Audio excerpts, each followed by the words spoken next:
Guys, ini Indonesia bikin negara-negara maju nangis lantaran Pak Prabowo berencana menarik uang Indonesia sebesar 10.000 triliun. Wah, ini nominal yang sangat-sangat besar, teman-teman. Karena ternyata Indonesia selama ini dirugikan. Selama puluhan tahun, uang raksasa senilai 10.000 triliun milik Indonesia nyaman ngumpet di safe haven luar negeri, terutama Singapura. Dalam penjelasannya, ini pemerintah menyebutkan sekarang adalah era yang baru. Kita harus mengakhiri era lama di mana instrumen Patriot Bond atau pembentukan super holding dan antara Presiden Prabowo Subianto resmi mengetuk pintu tetangga memaksa modal kita kembali ke Indonesia. Kenapa media asing sekelas Bloomberg ini malah menarasikan negatif? Apakah mereka beneran peduli hukum atau cuma kekuasaan ekonominya di ASEAN yang direbut oleh Indonesia? Jadi selama puluhan tahun Indonesia, teman-teman, dijadikan sebagai sapi perah. Kita dipaksa menjadi negara produsen bahan mentah. Kita dipaksa modalnya disimpan di asing dengan iming-iming investasi. Dan nilainya, teman-teman, wow, setelah dihitung-hitung ternyata sampai 10.000 triliun. Ini kan adalah nominal yang sangat besar. Nah, hari ini kita bakal melihat bagaimana cara Indonesia memulangkan uang 10.000 triliun dari negara-negara maju termasuk Singapura. Wah, hebat banget ini Pak Prabowo. Yuk, teman-teman, tanpa panjang lebar, kita simak informasi selengkapnya. Kalau nanti kalian jadi orang, jangan kalian hianati rakyatmu. Jangan jadi koruptor. Jangan jadi antek asing. Apakah yang sebenarnya kalian takutkan jika uang yang lebih dari 8.000 triliun yang ada di luar itu ditarik balik? Katakan separuhnya aja, 4.000 triliun masuk ke Indonesia. Singapura bingung duitnya ketarik, kemudian negara-negara di safe haven country itu juga bingung duitnya pindah ke Indonesia lagi. Apakah itu yang sebenarnya kalian takutkan? Lalu mencoba memframing dan memprovokasi masyarakat. Ini adalah cara yang genius untuk menarik uang gelap tadi yang dipakai oleh negara-negara asing itu ya untuk menyerang Indonesia juga at the end of the day. Kita tahulah ya. Dan akhirnya Indonesia juga harus tetap berhutang kepada mereka juga. Jadi bayangin, uang yang kotor tadi dikelola sama mereka, dipinjamkan lagi ke Indonesia. Jadi uang haram RBRI dikaburin keluar, dipakai buat mereka. Habis itu Indonesia mau pinjam uang, kita nggak pernah tahu apakah uang yang kita pinjam itu dari mereka juga uang haram tadi. Jadi kita sebenarnya adalah meminjam uang kita sendiri yang diharamkan oleh masyarakat kita. Waduh. Tarik kursi dulu bosku, pesen kopi hitam yang kental. Karena info kali ini benar-benar bikin merinding. Kita bakal bongkar habis-habisan manuver paling berani dari Presiden Prabowo Subianto yang sukses bikin elit keuangan dunia keringat dingin. Uang raksasa senilai 10.000 triliun rupiah yang puluhan tahun nyaman, ngumpet di safe haven luar negeri. Sekarang dipaksa pulang kampung. Singapura panik total, Malaysia mulai ketar-ketir, dan media asing sekelas Bloomberg langsung sibuk bikin narasi buat ngejatuhin kita. Media internasional kembali menyoroti kebijakan Indonesia. Kali ini Bloomberg mengangkat isu terkait Patriot Bond dan Merah Putih Bond yang dinilai berpotensi membuka celah masuknya dana ilegal ke Indonesia. Gue lagi mau menyoroti, ngapain sih lu media asing usil banget, seneng banget kayaknya nge-framing kalau Indonesia ini sebagai negara mesin cuci uang dan seterusnya. Kalau iya, apa masalah Anda? Kenapa sih lahirnya Danantara bikin holding raksasa Temasek serasa mau bangkrut? Terus kenapa instrumen Patriot Bond malah dituduh jadi sarang cuci uang? Apakah mereka beneran peduli hukum atau cuma takut kekuasaan ekonominya di ASEAN direbut total sama Indonesia? Yuk kita bedah tuntas tanpa sensor. Jangan cuma mau jadi penonton pasif pas negara kita lagi OTW, jadi penguasa tunggal ekonomi ASEAN. Menurut kalian langkah Prabowo ini udah pas atau terlalu nekat? Tulis opini tajam kalian di kolom komentar bawah, kita gas debat sehat sekarang.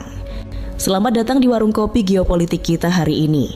Tarik kursi, pesan kopi hitam yang kental tanpa gula. Karena apa yang akan kita bedah kali ini adalah sebuah kenyataan pahit yang perlahan-lahan sedang diubah menjadi pil kemenangan manis untuk bangsa kita.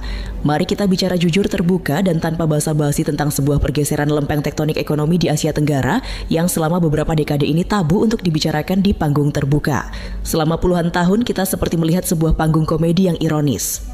Indonesia dengan bentangan wilayah dari Sabang sampai Merauke yang tanahnya kalau dilempar tongkat bisa jadi tanaman, lautnya yang menyimpan harta karun bernilai ribuan triliun, serta perut buminya yang mengalirkan nikel, tembaga, dan emas, justru seringkali diposisikan hanya sebagai penonton yang duduk di bangku paling belakang. Kita adalah raksasa yang tertidur, atau lebih tepatnya sengaja ditidurkan oleh sistem global. Sementara tetangga kecil kita di seberang selat berpesta pora, menikmati tetesan keringat dan limpahan modal yang keluar dari rahim bumi pertiwi. Namun roda sejarah selalu berputar, dan hari ini kita sedang menyaksikan sebuah era baru yang membuat para elit keuangan di kawasan regional mulai keringat dingin. Di bawah kepemimpinan Presiden Prabowo Subianto, Indonesia tidak lagi mau sekadar menjadi penyedia bahan mentah atau pasar konsumen yang ramah bagi produk asing. Ketegasan beliau bukan lagi sekadar retorika kampanye yang berapi-api di atas podium, melainkan sudah menjelma menjadi serangkaian kebijakan konkret yang langsung menusuk ke jantung kenyamanan para kapitalis global. Kita sedang berbicara tentang sebuah gerakan besar untuk merebut kembali kedaulatan ekonomi kita yang selama ini tergadaikan. Ketika negara ini mulai berbicara tentang kemandirian, ketika Indonesia mulai membangun benteng ekonominya sendiri, seketika itu pula narasi-narasi asing mulai berdatangan dengan nada khawatir yang dibungkus dengan kritik akademis. Bayangkan sebuah situasi di mana Anda adalah seorang pemilik rumah besar yang subur, namun selama ini Anda selalu memarkir kendaraan Anda, menyimpan tabungan Anda, bahkan menitipkan perhiasan Anda di lemari tetangga sebelah rumah yang tanahnya hanya seukuran halaman belakang Anda. Sang tetangga hidup mewah, membangun rumah bertingkat, dan dihormati di lingkungan sekitar karena mengelola aset-aset Anda, sementara Anda sendiri harus berutang padanya ketika ingin memperbaiki atap rumah Anda yang bocor. Itulah potret hubungan ekonomi Indonesia dengan beberapa negara safe haven di kawasan Asia Tenggara selama lebih dari setengah abad terakhir. Sekarang, bayangkan apa yang terjadi ketika pemilik rumah besar itu tiba-tiba bangun, mengetuk pintu rumah tetangganya dengan wajah tegap, lalu berkata dengan nada tenang, namun berwibawa bahwa sudah saatnya semua harta itu pulang ke rumah pemilik aslinya. Sentakan inilah yang sekarang sedang menciptakan gelombang kecemasan luar biasa di pusat-pusat keuangan regional, terutama di Singapura.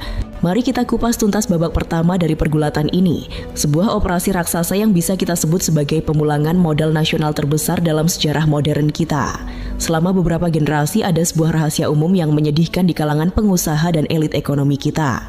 Diperkirakan ada dana milik warga negara Indonesia yang jumlahnya tidak main-main, menyentuh angka fantastis hingga 10.000 triliun rupiah, yang selama ini dengan nyaman terparkir di luar negeri. Angka ini bukan sekadar deretan nol di atas kertas, melainkan setara dengan beberapa kali lipat APBN kita, sebuah likuiditas raksasa yang jika disuntikan ke dalam urat nadi pembangunan domestik, bisa mengubah wajah Indonesia dalam sekejap. Mengapa dana sebesar itu bisa kabur dan menetap di luar negeri selama puluhan tahun? Jawabannya terletak pada trauma masa lalu dan ketidakpastian hukum yang pernah melanda negeri ini. Pada era krisis moneter akhir tahun 90-an, banyak pemilik modal yang merasa bahwa menyimpan uang di dalam negeri sama saja dengan membiarkan kekayaan mereka terbakar oleh inflasi dan instabilitas politik. Mereka membutuhkan tempat perlindungan, sebuah pelabuhan aman di mana uang mereka tidak hanya terlindungi dari badai politik, tetapi juga dijamin oleh kerahasiaan perbankan yang super ketat.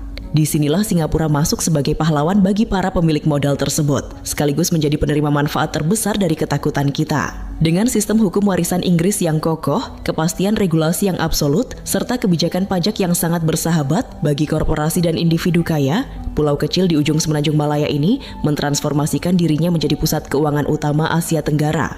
Mereka tidak memiliki minyak, mereka tidak memiliki tambang, bahkan air bersih pun sebagian harus dibeli dari Malaysia, tetapi mereka memiliki kepercayaan global. Kepercayaan inilah yang mereka kapitalisasi untuk menarik dana-dana segar dari seluruh penjuru dunia, dan ironisnya, bagian terbesar dari dana tersebut berasal dari perut bumi Indonesia yang dikonversi menjadi angka-angka digital di pusat distrik bisnis Singapura. Uang dari hasil ekspor komoditas kita, dari kelapa sawit, dari batu bara, hingga dari transaksi bisnis domestik, seringkali hanya mampir sebentar di bank-bank Jakarta sebelum akhirnya terbang dan menetap secara permanen di akun-akun bank di Singapura.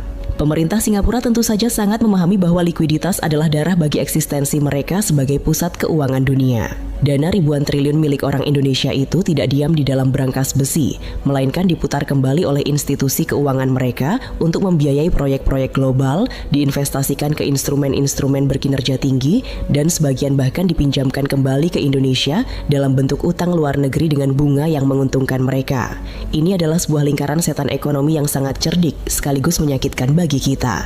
Kita yang bekerja keras menggali tanah kita yang menanggung kerusakan lingkungannya, tetapi tetangga sebelah yang menikmati likuiditas murahnya untuk membangun peradaban mereka yang gemerlap.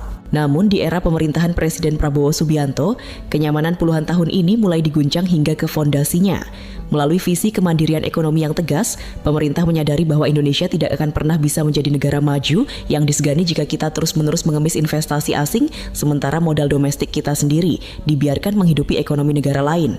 Langkah strategis pun disusun, bukan dengan cara pemaksaan atau nasionalisasi gaya lama yang menakutkan pasar, melainkan melalui penciptaan instrumen investasi nasional yang memiliki daya tarik luar biasa, sekaligus didukung oleh payung hukum yang kokoh. Munculnya gagasan mengenai instrumen seperti Patriot Bond dan pembentukan superholding investasi Danantara adalah jawaban langsung Indonesia untuk mengakhiri hegemoni safe haven di kawasan ini. Jika ribuan triliun rupiah dana tersebut berhasil ditarik kembali dan masuk ke dalam ekosistem keuangan dalam negeri, dampak multiplikasinya akan sangat masif dan merubah peta permainan. Sektor perbankan nasional akan kebanjiran likuiditas, yang berarti suku bunga kredit domestik bisa ditekan menjadi jauh lebih murah.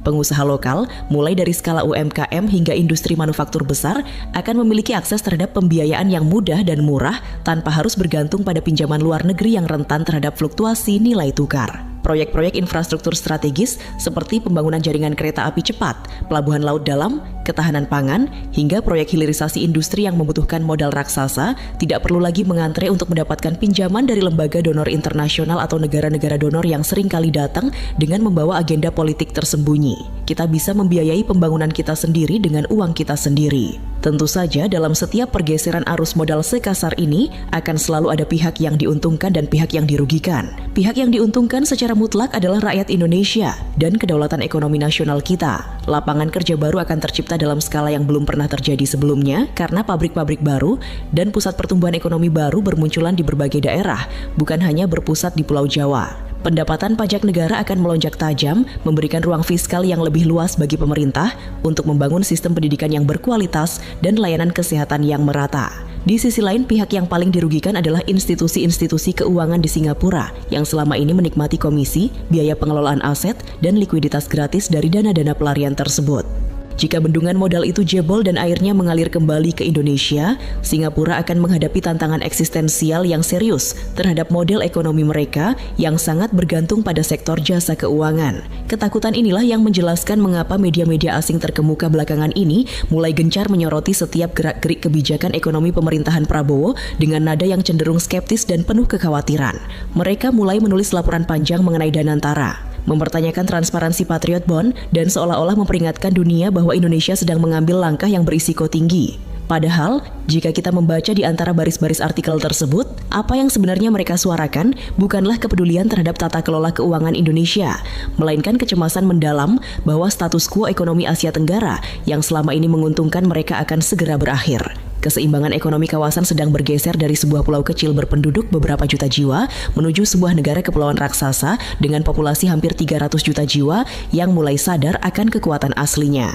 Kini, mari kita melangkah lebih dalam ke inti dari strategi institusional kita, yaitu pertarungan antara raksasa baru yang sedang lahir, Danantara, melawan penguasa lama ekonomi regional Temasek dan GIC Singapura. Ketika Presiden Prabowo Subianto mencetuskan pembentukan Badan Pengelola Investasi Danantara, banyak pihak di dalam negeri yang awalnya belum memahami urgensi dari langkah ini. Sebagian mengira ini hanyalah sekadar reorganisasi birokrasi biasa atau pembentukan lembaga baru yang akan tumpang tindih dengan Kementerian BUMN. Namun, bagi para analis ekonomi kawakan, ini adalah sebuah langkah skakmat geopolitik.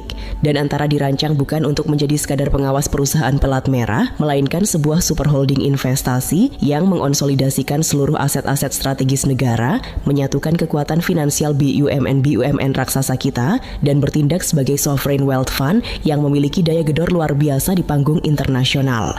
Mari kita bandingkan secara jeli antara Danantara dengan Temasek yang selama ini menjadi kebanggaan Singapura. Temasek didirikan pada tahun 70-an ketika Singapura menyadari bahwa mereka harus mengelola aset-aset milik negara secara profesional, layaknya perusahaan swasta demi menghasilkan keuntungan komersial yang maksimal bagi negara. Selama puluhan tahun Temasek sukses besar.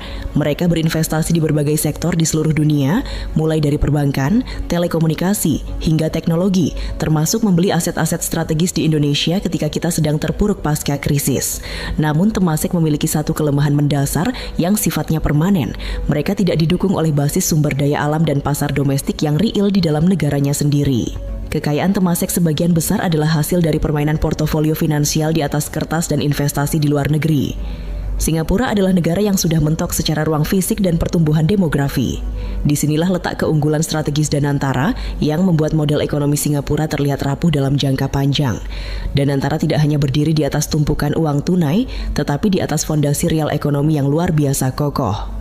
Kita berbicara tentang sebuah lembaga yang mengonsolidasikan perusahaan nikel terbesar, produsen minyak sawit terbesar, cadangan tembaga dan emas raksasa, jaringan perbankan domestik dengan ratusan juta nasabah, serta infrastruktur telekomunikasi dan energi yang melayani salah satu populasi terbesar di dunia.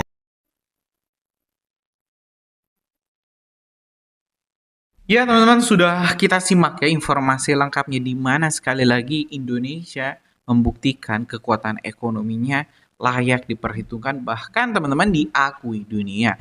Di mana sekarang teman-teman dan antara dan Temaseknya Singapura ini memang sedang ya berebut dominasi keuangan, dan antara memang masih muda, perlu banyak perubahan, perlu banyak penyesuaian dan perbaikan.